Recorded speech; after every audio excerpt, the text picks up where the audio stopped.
ಈ ರಾಜಕಾರಣಿಗಳಿಗೆ ಮುಂದಿನ ದಿನಗಳಲ್ಲಿ ಜನನೇ ರಸ್ತೆಯಲ್ಲಿ ಅಟ್ಟಾಡಿಸ್ಕೊಂಡು ಹೊಡಿತಾರೆ. ಈ ಮಾತನ್ನ ಹೇಳಿರೋದು ಕೈ ನಾಯಕ ಜನಾರ್ದನ ಪೂಜಾರಿ.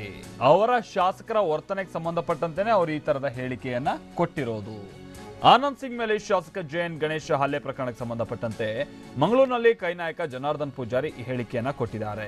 ರಾಜಕೀಯ ಕೊಳಕಾಗಿದೆ, ತಾವು ಮಾಡಿದ್ದೇ ಸರಿ ಅನ್ನೋ ರೀತಿಯಲ್ಲಿ ರಾಜಕಾರಣಿಗಳೆಲ್ಲ ವರ್ತಿಸ್ತಾ ಇದ್ದಾರೆ. ಆದ್ದರಿಂದಲೇ ರೆಸಾರ್ಟ್ನಲ್ಲಿ ಕೈ ಮುಖಂಡರು ಹೊಡೆದಾಡ್ಕೊಂಡಿದ್ದಾರೆ.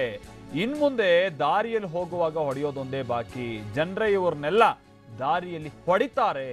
ಜನಾರ್ದನ್ ಪೂಜಾರಿ ಬಹುಶಃ ಭವಿಷ್ಯ ನುಡಿದಿದ್ದಾರೆ ಅಂತ ಕಾಣಿಸುತ್ತೆ. ರಾಜಕಾರಣಿಗಳು ಹೀಗೆ ಒಂದಷ್ಟು ಕೊಳಕಾದಂತಹ ರೀತಿಯಲ್ಲಿ ಅವರು ವರ್ತಿಸ್ತಾ ಇದ್ರೆ ಜನರೇ ಹೊಡಿತಾರೆ ಅನ್ನುವಂಥ ರೀತಿಯಲ್ಲಿ ಜನಾರ್ದನ್ ಪೂಜಾರಿ ಅವರು ಭವಿಷ್ಯ ನುಡಿದಿದ್ದಾರೆ.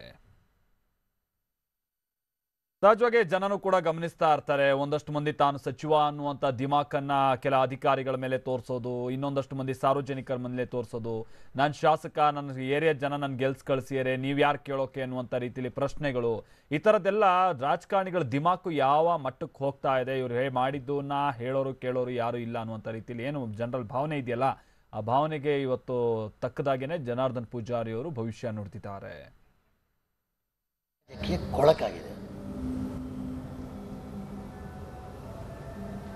ನಾನು ಮಾಡಿದ್ದೇ ಸರಿ ಅಂತ ಭಾವನೆ ಬಂದಿದೆ ಎಲ್ರಿಗೆ.